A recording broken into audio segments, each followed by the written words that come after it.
I am Lisa, I'm Marie. and you are listening to Murder with My Sister. Hello again. We were just talking about learning our bodies because I'm 48 years old and I don't know if I have to shit or fart. Oh no. And this started about 4 years ago where I was like, oh, hang on, I have to run in the bathroom because I thought I had a poo. And then I got up there and I'm like, oh, it's just gas. And then it happened more and more and more. And then I was like, okay, so maybe I got some work to do. So since having kids, I've truly embraced all forms of bowel movements because I no longer have privacy in the bathroom. 100%. So I'm not ashamed of it anymore. I'm wiping shit off of other people's asses. I'm wiping shit off my own ass. I'm wiping shit off of hands and fingernails and shoes and legs. So why not? And Why not? we haven't talked about our professions before, but I'm a nurse. So yeah, I've been cleaning up other people's poo for like 23 years. You have. It's been amazing. It's not amazing. I would love to hear other people's opinions on how they clean poop out of accident underwear. We'll call it, like, because you can change a diaper. You just undo the little flaps, Yeah. and then you clean up their little shit. Yeah. But when they poo in underwear, Mm-hmm. there's a maneuver factor that you have to, like, maneuver the underpants down. Did I tell you this story with Aubrey? No. And she shit real bad. Oh, no, you told me. Poop everywhere. Poop everywhere. In her shoes. Everywhere. Everywhere. And then as I'm screaming about all the places the poop is, she's holding her shirt up and she's like, well, at least I didn't poo on my shirt. I mean, dead to rights on that one, little fucker. She wasn't wrong. She wasn't wrong. So I know that you said that you have a hot topic item. Okay. Go. So in my Tiki-Taki feed, Love it. I came across a Tiki-Taki where this woman, has like a plan for, you know how they say if you have like so many views with your TikTok that you get money from somewhere, I don't know where. I didn't know that. So if you get like a certain number of views on it, go viral, Mhm. whatever. Mm-hmm. So she's like, okay, so for all you people out there who have student loans, this is how we're going to get rid of student loans. We're going to create content every single day, 1-minute video with something on it. You're going to follow me. I'm going to follow you. You're going to go into my following and follow all those people, and then they're going to follow you back, so you build your own following. And then the content that you're posting, we're all going to support each other and like it and save it and repost it. And this is how a video goes viral and blah, blah, blah. And she's like, you could get 20 grand in a month on stuff like this. And I was like, I don't understand how exactly that works. I was just going to say, that doesn't sound like, it sounds like you're going viral in a pool versus because if you're just the same people liking the same other people's, and then those people liking you back, and you're all in your, it's like a kiddie pool full of water. But then you but end where's up on the For You pages. Then you have things that end up in your algorithms. I don't actually know how TikTok works. I don't either. I'm still learning. You know what? It sounds like a great idea. Perfect. It's a minute of my day. It might take me an hour to make a little video. It's fine. Are you doing it? I've made a couple videos, but not a lot. Good for you. So I was like thinking about this, and I'm like, what am I going to talk about? What the hell do I know? So as I was walking the dogs every single frickin' day. Yeah, I had a dog. I know. Every day. I know. Because they like it. Yeah, I know. It's good for them. There's 4 of them, and I they didn't weigh a have lot. 4. Yes, you have 4 big dogs. So we're walking, and as I'm walking on these sidewalks, and Alexis and I were talking about this, I have all 4 dogs. I have 4 leashes. I am a cruise ship, right? I'm a semi-truck. And then you'll see someone huffing her way with her little weights and her earbuds in. Don't you judge me. Listen, she's coming towards me. Mhm. She sees all these dogs. If I were her, I would give you a wide berth. It's over 400 pounds of dogs, if I can just put in my... So this woman 2 is cents. completely oblivious to the fact that I'm walking towards her with this cruise ship Mhm. of a collection of dogs. Mhm. You don't know if they're friendly. You don't know if I'm an asshole, Mhm. and they're not friendly. And she is walking towards me with such purpose that I'm like, well, I guess I'm going to have to move. So I take my 4 fucking dogs and I wrangle their happy asses over on the side, and we sit and we watch her walk by, and then we continue on our walk. And I'm like, is there some kind of street etiquette that people would pay attention to their surroundings? And if you see something like this, okay, fine. You know what? Let's say I'm not in the wrong, she's not in the wrong. It was just happenstance, whatever the hell, right? Now let's talk about the bikers. Okay, hang on. I'm going to play devil's advocate on that one and say she was probably teaching you a lesson for having 4 dogs. Like, she was probably the one saying, It's possible. fuck this, you move, you have 4 dogs, I'm just trying to walk my walk. It's possible. Now, I'm going to also tell you, the fact that she was on the sidewalk is impressive to me, because I can't tell you how many times I've been driving down the street and I They're see on walk. the street. Why are they on the street? What, guys? Why? There's 2 sidewalks on either side that are fucking empty, and there are people walking in the street. I don't understand that. Not in this area. All right, go ahead, continue. So, okay, fine. We both have the right of way Mhm. on the sidewalk. We're Mhm. both pedestrians. Great. Explain to me, riddle me this. I will.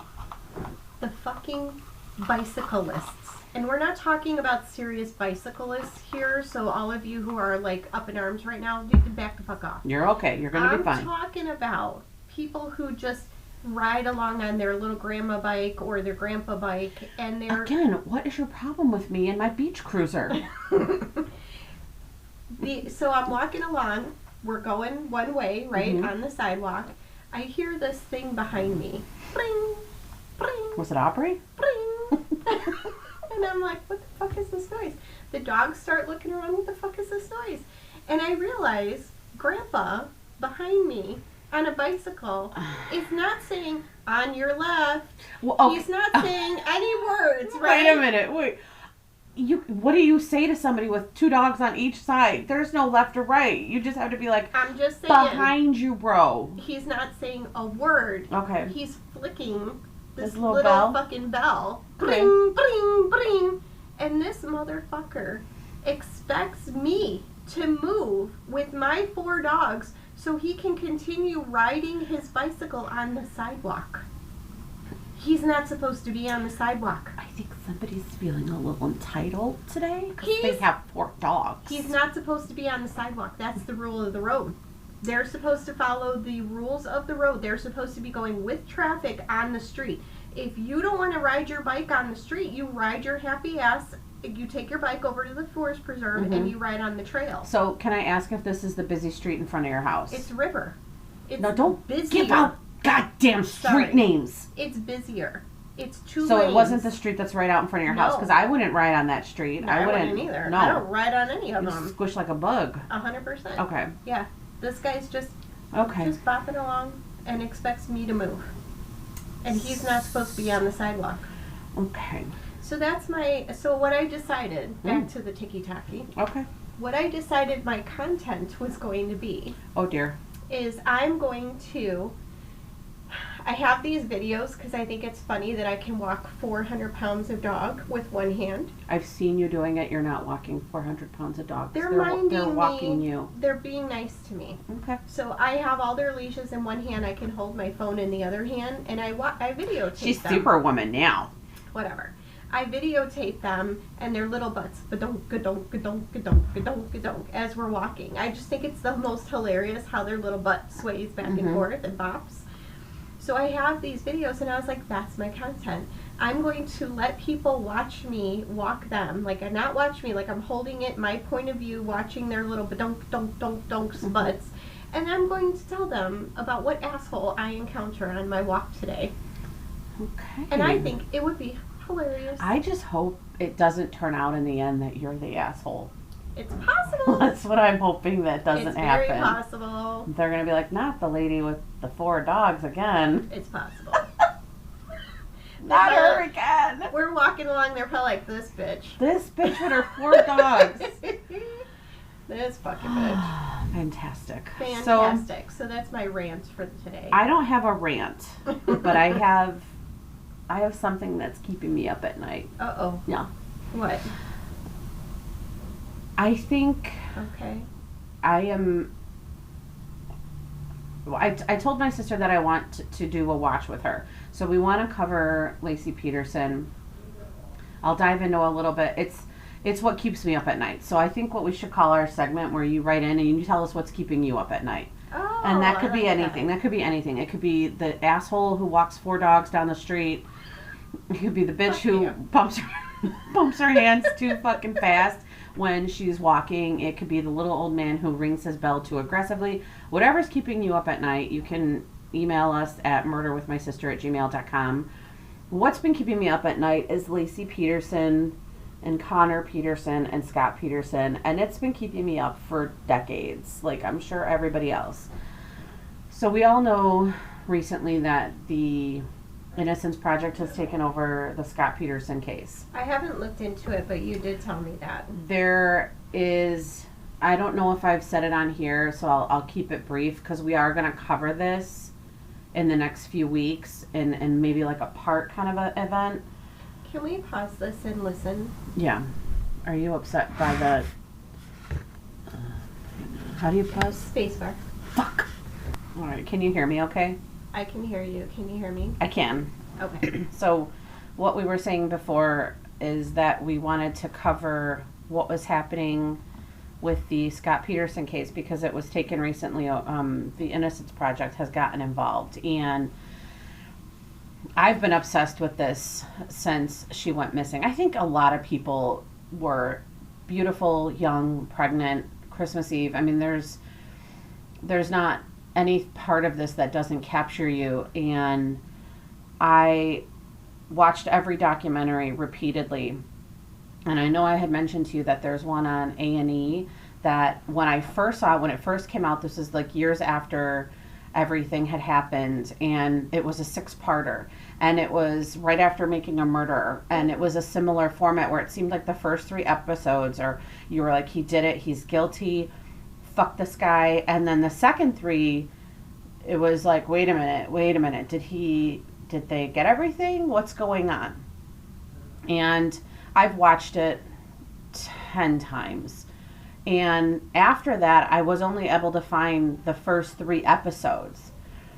Then I found it on a streaming platform where it was all 6 episodes again, but you didn't see them. You had to watch it. And then at the end of the 3rd episode, it went into the 4th episode. Now, most recently, that everybody, that they're talking about it again, you can see all 6 episodes. I want to say it's an A&E documentary, and it might be on Hulu. And there was recently a new Netflix documentary on Laci Peterson that had some, some of the information that we've heard and some new information. But then now Peacock has, am I allowed to say that? Like what streaming services? Is that illegal for us to say it? No. Okay. So it's on Peacock, and it's Face to Face with Scott Peterson. I'm just, it's keeping me up at night because I don't know what happened, and I don't know if anybody will ever really know what happened except for her and the person who murdered her. But I would like to sit with you, my sister, and watch the A&E documentary, and then watch the Netflix one, and then watch the Peacock one, and then we can cover it in a couple episodes. So I know it's a big ask, and I know that we have other stories lined up, but I would like to do the one watch a week maybe with you, and then we can cover it. Because I'm watching the Face to Face right now with Scott Peterson, and I'm being challenged, and I don't like it. I've only ever seen the Netflix one. No, it just came out. Right. Oh, okay. I never watched any of the other ones. Oh. I just watched what was in the news and that sort of thing, so I only know about what's on the Netflix one. And I have to say, it looks real bad. It's not good. It looks real bad. It's... I will agree, though, that, and we were talking about this at work, let's, devil's advocate, let's assume that he isn't, actually his guilt has no bearing on this. Okay. Guilty or not, do I think he got a fair trial? I don't think he did. I know, I hate saying that, but I don't think he did. I think he was convicted in the media Yes. long before any Yes. actual court case. So I Agreed. don't know how to fix that, because everyone had their minds made up long before anything actually came to fruition. I'm just grateful I don't have to be the one to fix it. 100%. Yeah. 100%. Yeah, we just get to sit here So and talk about it. the other reason, though, for me at least, that Lacey Peterson, Lacey, right? Rocha, I think is her maiden name. Yeah, but it's Lacey. Yeah. Okay. The reason that Lacey Peterson, that case also sticks in my brain is because closer to home, this all happened, Lacey Peterson was like 2004, if I'm not mistaken. I think that she went missing in 2002, but we'll have to double check all that. I apologize if we're not I right. kept hearing them say, it's been 20 years, Yeah. it's been 20 Right. years. So I guess I just assumed 2004. Mm-hmm. The thing that happened, though, in Illinois that some people might or might not be aware of if you're not from the area, I honestly don't know if it went nationally, was in April of 2007, Lisa Stebick went missing from Plainfield, which is close to where we live. And then in October of 2007 is when Stacy Peterson went missing. And we'll cover both of those as well, because those were two more that kept me up at night. So case-wise, you have these very similar stories. Yeah. And at least in our backyard, it was two women, both unsolved, kind of, because they've never found these ladies. No, to date. To date. To date. So it's like history repeating itself or something, and that's what is really freaky about the whole thing, the whole situation, is that they're so similar. So I'm going to segue into another episode that I want to do, which is like, I don't want to call it the cases that haunt us. I want to call it like 3. Wasn't that a book? Yeah, it was. My favorite author in the whole wide world, John Douglas. I would like to do like 3 cases that you would like solved that are unsolved, and maybe like 3 missing people that you would like found, and then we'll just we can either cover them individually to give them their proper respect, or we can cover like just who they are and how it impacts us. All right. But we have a case today. We do have some interesting bullshit to cover today. My sources for this story are Wikipedia and a Ranker article. And we're going to keep you in our backyard here in the Midwest. We're going to take you to a little place called Gary, Indiana, which is an industrial city. It's about 25 miles southeast of downtown Chicago. So for those of you, again, who are in the area, you're well familiar with Indiana being a stone throw from the Chicago border, or border Chicago, so from downtown. It's the western gateway to the Indiana Dunes National Park. And if you've never been to the Dunes National Park, it's just, one of those fun places we go to swim, and is it Lake Michigan? The lake that'll kill you? Yeah. Okay. The same one that yeah. It's within the Chicago metropolitan area. You can get there by going, you usually take 9094, the Dan Ryan Expressway, South Shore Line train from Millennium Park to Gary, or you can go from downtown Chicago, and any one of those trips is going to take you about an hour. So we're not too far from home here. And not that anyone wants to commute that far, but there are people who live in Indiana. For sure. Housing is cheaper, taxes are cheaper, and they commute to downtown Chicago for work. In my last job, I worked with a guy who lived in Indiana, and he drove all the way up, and that was way back over into, I can tell where I worked before, it was in Naperville. Yeah. But yeah, he was my lunch buddy at work. That's madness. I know, we used to drink so much on our lunch. I don't know how we were never fired, because we would come back like drunk and you could see it and smell it. My cheeks would be all rosy. That's fine though. So Guys, I'm a nurse. I never drank on lunch, I swear. oh my God, liquid lunches. Yay! Although initially a very diverse city, the city of Gary currently holds one of the nation's highest percentages of African Americans. Between 1970 and 2010, Gary maintained a 40-year record of holding the nation's largest black population per capita. The city also boasts a legacy of African American culture and historical feats, such as electing the nation's first black mayor, that would be Richard Hatcher, hosting the first and largest national black political convention, and in 1945 becoming the first city in the Midwest and one of the first in the entire nation to fully integrate its public school systems. So, yay, Gary's doing something right. What else does Gary have? It holds the story of the tragic murders of the following 7 women. Wait. Gary, Indiana is where Michael Jackson is from. Oh my God, you told me that last time and The I Jackson didn't. 5 started there. I know. The house so is still there.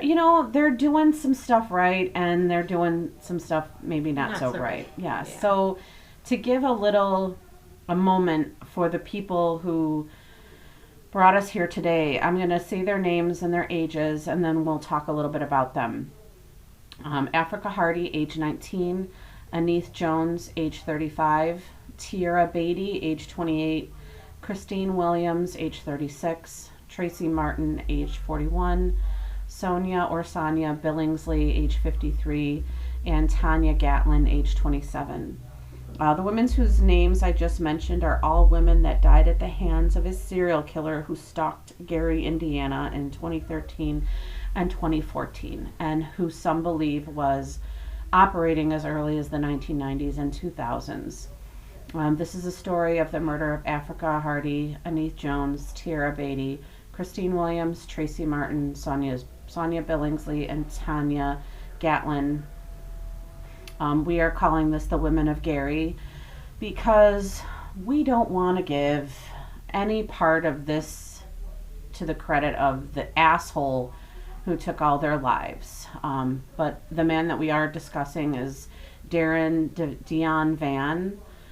So I've been listening to, I feel like the movement, so to speak, when people talk about serial killers, and then I feel like back in the day, like, Bundy and and things like that, they never talked about the victims as much as they all said, like, victim of Ted Bundy or Bundy, like that kind of thing. So they're kind of shying away from that sort of thing when I listen to other podcasts. And they name the victims and they bring their stories to light, but then they don't refer to the killer in any way other than to say the killer, but they don't keep saying his name. So I don't know how I wrote it because I can only see this next paragraph where I mentioned just who he was. So let's see how I did. All right. Okay. All right. So Darren Dion Van, that's where I put his name, his full name, was born on March 21st, 1971 in Indiana. He joined the United States Marine Corps in 1991 at the age of 20 and received an other than honorable discharge from the United States Marine Corps in 1993. I was just going to say, I don't know what other than honorable. I know there's dishonorable, which I think is bad. I think it's bad. I think when there's a dishonorable discharge, it's like they committed some crime. They were maybe court-martialed or something like that. But other than honorable, like, they don't get buried with a flag. They don't get any of those accoutrements. Okay. He was married to his wife of 16 years, Maria Van, who was also 30 years older than him. Whoa. Yeah. She claims that he was never violent, very protective and friendly, and although they grew apart, he was never abusive with her. She alleged that she was shocked by what he did and shocked by his arrest. Although she did file for divorce in August of 2009, and their divorce was final in 2011. So if we take a peek. So before he might have started killing. Well, Well. maybe and maybe not. So in 2007, while he was married, Mm-hmm. he was arrested for sexually assaulting a woman in Texas. Ah. He had arranged to meet her, and when she showed up, he tripped her, strangled her, waited for her to pass out, and then he raped her and left her body. So the woman survived, and in September of 2009, so this would have been right after his divorce was filed, he was convicted and sentenced to 5 years in the state penitentiary because, in all fairness, 5 years is probably all it takes to reform someone of this horrific fucking Rehabilitate crime. a sexual predator. Because I'm sure the woman that he raped, Yeah. she got over it in half that time. Probably 2.5 Because I'm sure we years. invested lots of money and therapy into in helping her move on and heal. Hmm. So yeah, so 5 years. Yeah. He was released in 2013 though, because even though he was sentenced, 2009, is that 5 years? 9, 11, 12, 13, 14, okay, whatever. God gave me 5 fucking fingers so I could use them for math. You can count them. That's what they're there for, fucking right in front of my face. So he was released in 2013, and that brings us to the women that the story started with. But I don't... Oh, this is just all conspiracy theory here. Yeah. He had a thing, right? He had a system. He waited for this woman. He tripped her. He strangled her. He raped her. This doesn't seem to me the behavior of somebody who's like, I'm going to try this out and see how it works. This seems like somebody who's like, oh, I'm going to do my old hook and ladder game. It's very deliberate. It feels like he's done it before. Maybe a time or two. Maybe a time or Maybe two. a time or two. Yeah. So, Africa Hardy was 19. And we're starting with his final victim because this killing is what kicked off the discovery of the rest of them. She had recently moved to Chicago after graduating from high school. She met Van at a Motel 6 in Hammond, Indiana, after he hired her through an escort agency. He killed her on October 19, 2014, and left her body in the bathtub of a room in a Motel 6 in Hammond, Indiana. When authorities found her body, which was covered in used condoms, it was in the article, and I put it on here, and now that I'm saying it, I don't like it. They noted that she had been strangled with Vance, that he did a manual strangulation using a cord.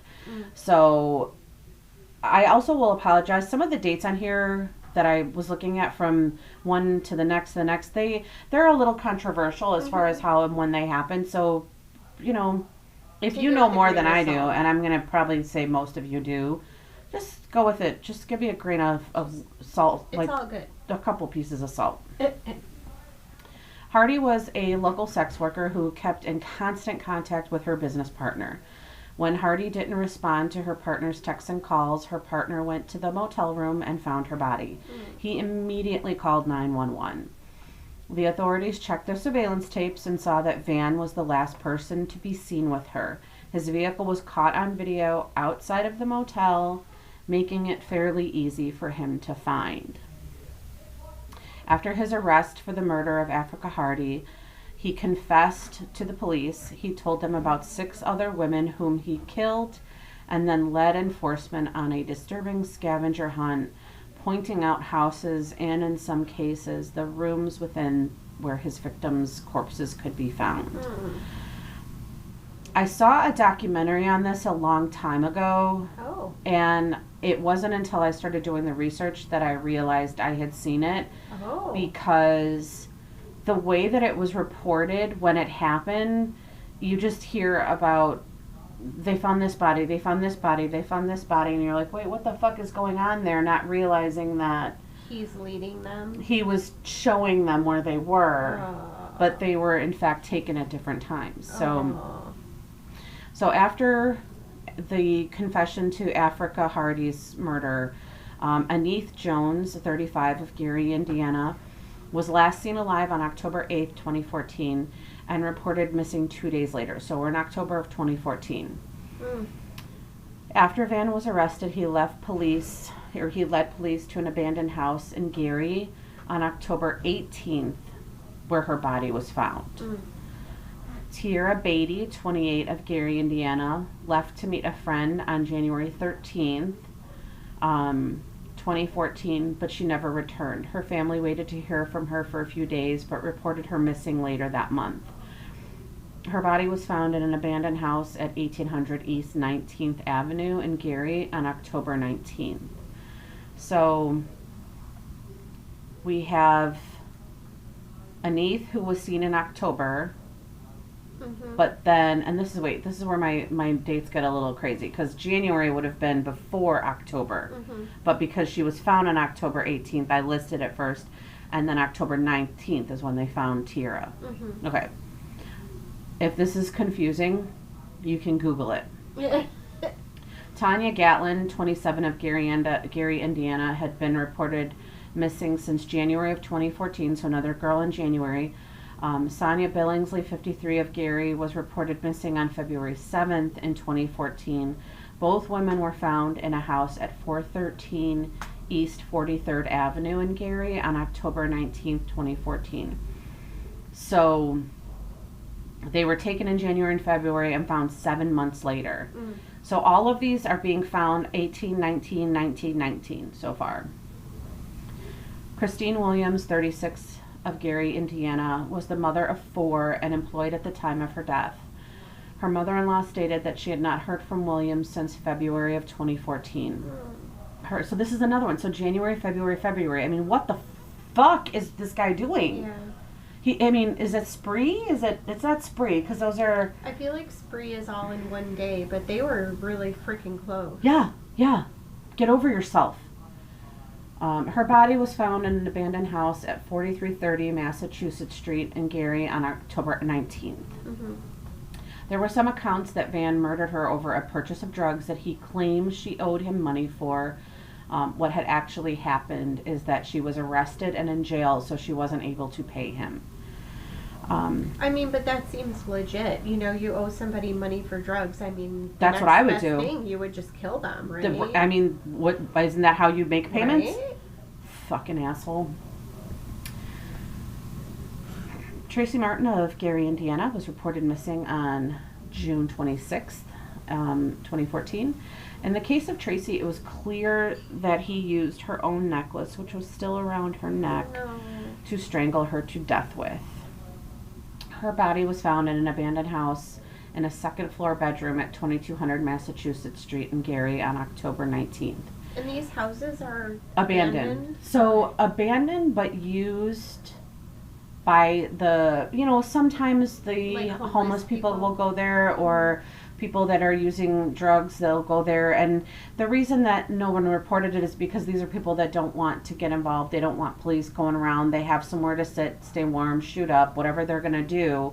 So... And there's probably dead animals and things, so they don't really, they're just oh, that room's stinky, there's something in there. Right. Just go to another room. Right. Okay. So the police were actually at this location 2 days before looking for her, and her mummified body was found in a closet they had overlooked. Oh no. They were looking for her in June when she disappeared? No, it was 2 days prior to this. So this is in October. I don't know if they were there because they had a hunch, but that would have been the 17th, which is when he was arrested. So again, these dates, it's the internet, guys. You can find whatever you need to support whatever cause on the internet. Van says that he killed her because he was mad, quote, mad, and she was the first person he ran into. I'm mad almost every fucking day these days. I just decided to make TikTok videos about it. Right, because, you're raging real hard with your 4 fucking dogs. Even though Van only confessed to the 7 murders, some believe that he killed many other women. According to Thomas Hargrove of MAP, we talked about them the last episode, Murder Accountability Project, who helped the FBI create a database of unsolved homicides. A number of prostitutes were killed. Ooh, they used that word, not me. Said the word. A number of sex workers were killed in Gary, Indiana, in the early 1990s through the 2000s. So this is why at the beginning of that story I said I don't know that the girl in Texas was his first try. I think he'd been Active. trying some shit for a while. Okay. The deaths stopped for several years at a date range that coincidentally matches the time that he was in prison in Texas. Interesting. And that's what MAP had found.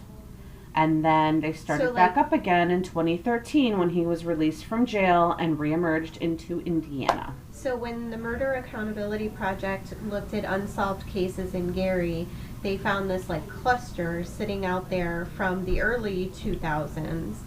And then there was a period where there was nothing, and then it picked up again and coincided with when he got out of prison, and also the murders that he actually confessed to.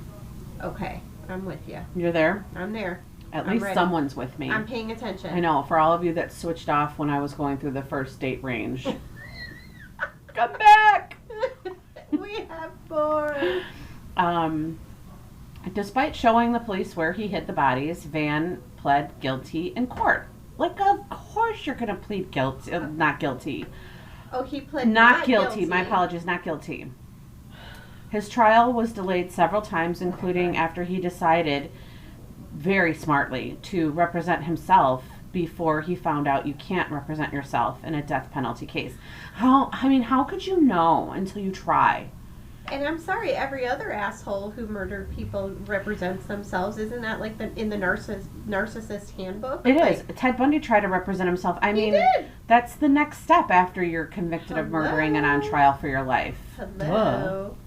I would represent myself. Probably have like a fucking list, and they're like, "Oh, check. Confess." It's just one more many things check. These narcissistic fucks do to delay or get a mistrial. It's one more thing. They're like, "Well, I'm just gonna appeal this later." You know what? I Fucking say, appeal this prick. You think you're all that. You think you're smarter than everyone else. Guess what? That's how you dumb fucks get caught. Stay stupid. Yeah. Finally, on May 4th, 2018. Oh my God, I am blooping all over the dates with this one. Finally, on May 4th, 2018, 4 years after his victims went missing, he pled guilty to the 7 murders as part of a plea agreement to have the death penalty dropped. Whatever. He was sentenced to 7 concurrent life sentences without parole. Now, I don't pay taxes in Indiana, but so that we could pay fucking taxes yes, ma'am. that have to go to house him and feed him and give him medical care and dental. Ma'am. Fuck him. That's correct, ma'am. Fuck that shit. Fuck that shit, ma'am. Fuck that guy. In August 2021, Ben Kubrick, host of Algorithm Crime Podcast, obtained tape recordings via the FOIA request in which the asshole confesses at length to interviewing detectives about numerous unsolved murders he had committed across the country. In them, he claimed to have killed dozens of women, predominantly in Chicago, but also other locations like California, North Carolina, Texas, Milwaukee, Wisconsin, Minnesota, and Detroit. So he was a busy little fucker. And, maybe those are crimes that we can look into for another day. But for now, we're going to let you sit with the story of the women of Gary, who were pulled from us far too soon. So how I came across him... Well, yeah, because you're the one who told me to cover this. And I listened to that podcast. Oh, you did? Yes. Oh. So I feel like during COVID, I was being an armchair detective, and I was making lists of these women that on the west side of Chicago that had gone missing. That's what we covered last week, right? But that's how it led to that. I was paying attention or looking into like these disappearances, but they hadn't found some of these women. They weren't all the ladies that we had talked about last week because they hadn't been found murdered, but they had gone missing in that same time frame. That led me to the ones that were found and part of potentially the Chicago Strangler. Then that popped up the Thomas Hargrove Mhm. algorithm and the Murder Accountability Project, and then that's how it led to this dumb fuck, because his algorithm pinged in Gary that there was potentially a serial predator, and that's how they found, Okay. well, they didn't find him, right? Let's not give him too much credit, I guess. That's how when Africa Mhm. was reported murdered and all of that, that's how it all led to all of this. And then Thomas Hargrove realized that his algorithm was correct, Mhm. and it actually found a cluster that belonged to somebody. Can I tell you one of my favorite fucking words to say in the whole wide world is Yes. algorithm. Algorithm. It's a great word. algorithm. It sounds so smart. Just saying it makes me feel fucking smarter. Even if I use it wrong in a sentence, and I'm just like, Algorithm. did you hear my algorithm just now? Hello. And I feel like, yeah, I did. Hmm. So let's not say your For You page. Let's say the algorithm showed me this on my TikTok. I love the algorithm on The TikTok. algorithm. I'm still learning how to use TikTok. The algorithm. And for those of you that want to algorithm us, tell us what's keeping you up at night. And you can do that at murderwithmysister@gmail.com. And like everyone says, in order for other people to find us, if you like what you hear, what is it? Like, Rate, review, rate, review, subscribe, rate, review, rate, listen, right? listen, like, rate, and review, and subscribe. and subscribe. We're so fucking new. We're so new. just like brand new little precious babies. We're just so green and just shiny. little babies with little milkies behind our ears. I love it. I love it. So in the meantime, we will see you back here next week, and Next week. Do we know? Do you remember? we are doing the Fox Hollow. Yes. Okay. Yeah. So I have to do some more research on Is that it one. Fox Hollow? No. Sleepy Hollow? No. It is someone's hollow. It's someone's hollow. We're going to be talking about someone's hollow. Someone's hollow. And we're going to hollow out what's going on in there. Hollow. Holla. And then, Okay. so you lead us away. Don't park next to vans. Maybe roll up your fucking windows. Come on, George. Let's go. George. Mixed and edited by me, Marie Abinante, parentheses, sort of professionally, end of parentheses. Executive produced by my sister, Lisa Linsner, and me, Marie Abinante. Music by John Bartman, track City Girls.